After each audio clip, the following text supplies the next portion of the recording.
So Beth wanted to move into a new career, and she says, look, David, there's something better for me. I don't want to be stuck where I am, but I have one big issue. I just procrastinate about everything.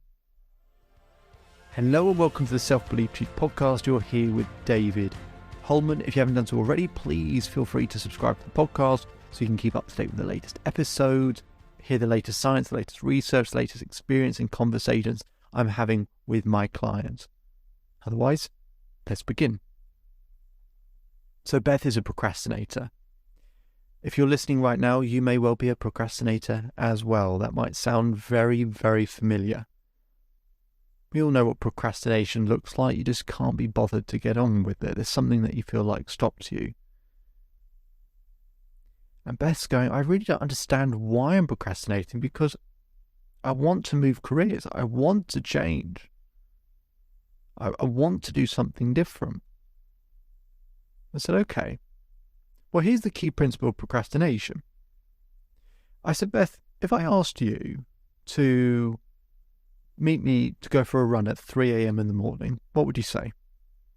She kind of goes, I'm not so sure I would do that. I said, okay. I said, Beth, if I asked you to meet me for a run at 3 a.m. in the morning, and if you show up, I'll give you £1 million, what would you say? She goes, oh, I'd absolutely be there. Of course I would. I said, so really, in many ways, procrastination is not a thing. It's just about how important it is to you. You say you want to change careers, but do you really want to change careers?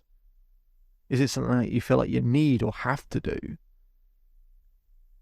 If it's important enough, you'll find a way. You will find a way if it's important enough. And everything that's about, in terms of motivation and why we procrastinate is when we don't change, when we're not ready or willing to take action, we're associating more pain with taking action than not taking action. Even if it's just the effort to do something and to get up and drag yourself, and maybe your back hurts, and actually it's going to require a lot of time and a lot of effort, and I'm not sure if it's going to work. And it's a lot of pain compared to actually, it's less pain if I just stay here. I don't like where I am, but it's less pain. And that's what most people in life do. And they associate more pleasure with staying where they are, even if it's not pleasurable, but it's just more pleasure staying where they are than doing all the work of changing.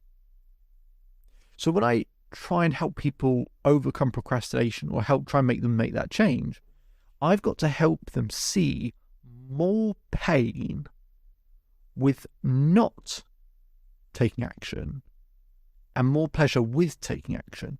In other words, I've got to make the concept of procrastination so undeniably painful, so incredibly painful, that they wish to never do it again.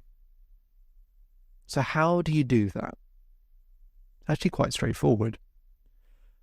I get Beth to close her eyes. I get Beth to slow down her breathing. I get Beth to roll up her eyes towards her eyebrows whilst her eyes are closed, very simply because her eyes will start to flutter. And that's called rapid eye movement. And that's what, when we're in a state of rapid eye movement, that's what opens our subconscious mind. So now we can actually get stuff in that will land in the back of her mind.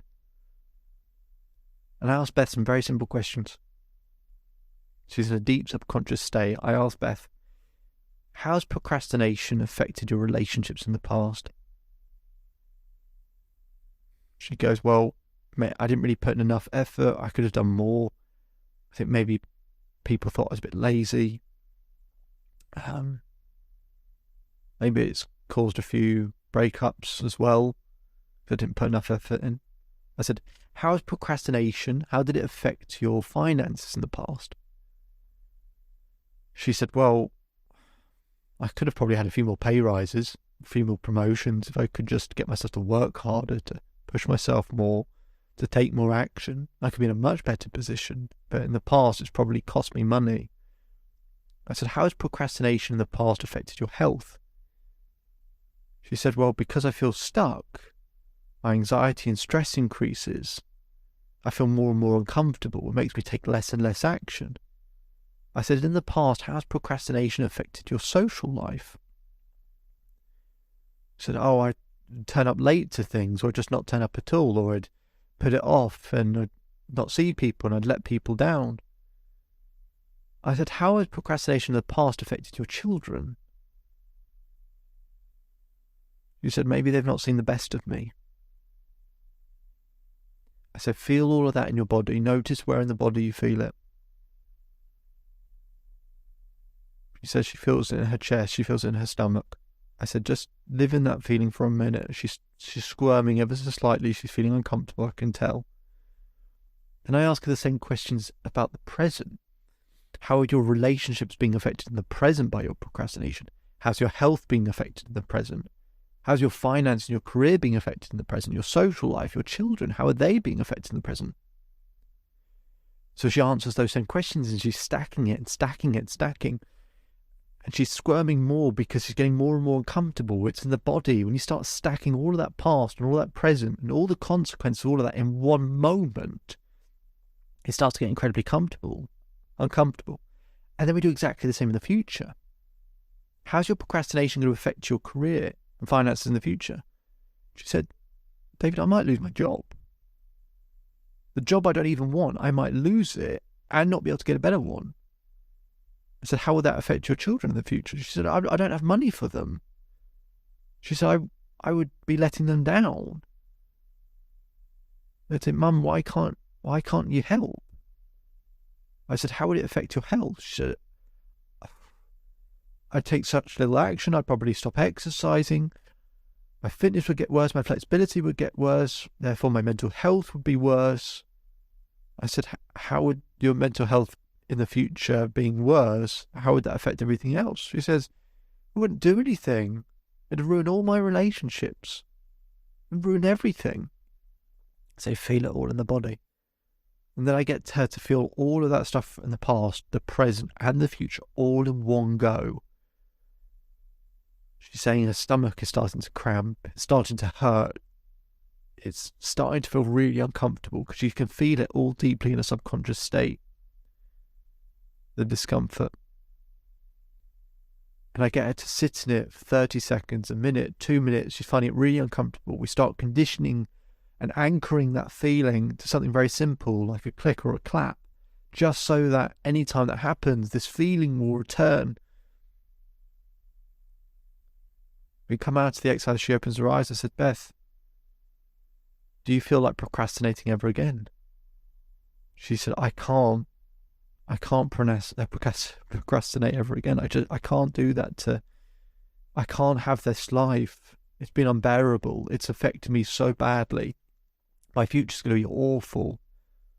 So rather than it just being something she wants to give up, it's now something where she's going, I have to emotionally, not just logically, emotionally have to give it up. It has to change because now the consequences she's really feeling. And it's about stacking as much pain as possible. And then now there's more pain with her staying in the way that she is, a procrastinator, than changing. Now she's willing to start taking action because the alternative is too painful. And that is by creating enough leverage. And that is how we can overcome a habit like procrastination. If you want to learn more, visit the Self-Belief Chief website for more information. We'll put a link in the description so you can schedule time with me for free as well if you want to be able to work with me on an ongoing basis to help with something like this. My name is David Holman. If you change today, today will change your life. So enjoy the rest of your day. Enjoy the rest of your life. I'll speak to you again soon.